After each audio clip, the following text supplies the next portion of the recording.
Shalom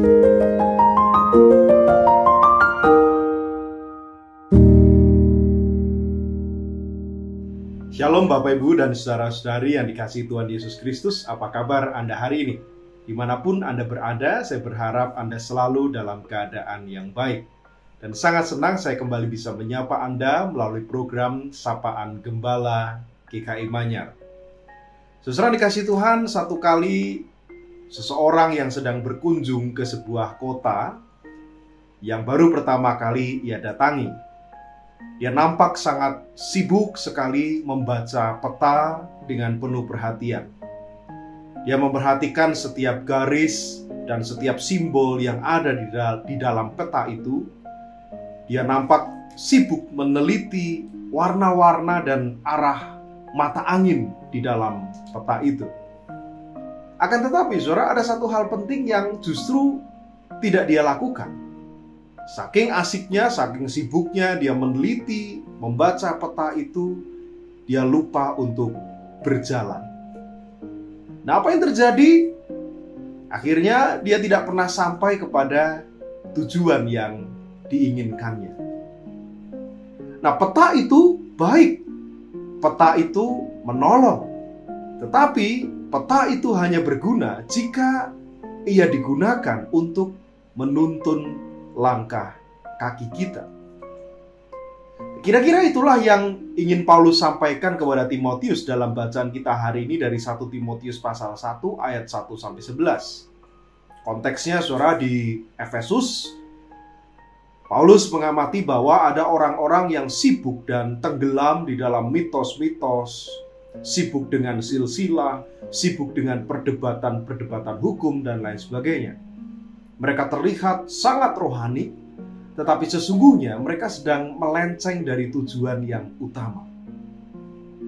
Maka di tengah situasi itu Paulus menegaskan bahwa inti dari ajaran iman adalah kasih. Ayat kelima mengatakan, kasih itu lahir dari hati yang murni, hati nurani yang baik, dan iman yang tulus. Nah, pertanyaannya bagaimana dengan saudara dan saya? Saudara, dalam kehidupan kita, tanpa kita sadari, kadang kita pun lebih sibuk memperdebatkan hal-hal yang kecil. Soal gaya ibadah, soal perbedaan-perbedaan tradisi, soal gereja yang mengklaim dirinya lebih benar daripada yang lain, dan lain sebagainya. Di dalam hidup berkeluarga, sering kali kita juga mengalami hal yang serupa. Kita bersikeras dengan aturan, dengan tradisi, tetapi kita lupa menunjukkan cinta kasih. Di dalam pelayanan kita di gereja, kita rajin mengatur ini, itu, dan berbagai macam hal, tetapi kita lupa untuk hadir bagi mereka yang terluka, mereka yang membutuhkan sahabat dan saudara. Bahkan hari-hari ini, saudara, kalau Anda amati di kehidupan di media sosial, kita cenderung lebih cepat untuk menghakimi ketimbang mengungkapkan atau menuliskan komentar-komentar yang membangun. Nah, semua ini membuat kita terjebak di dalam peta itu sendiri, tetapi kita lupa pada tujuannya, yaitu kasih Kristus.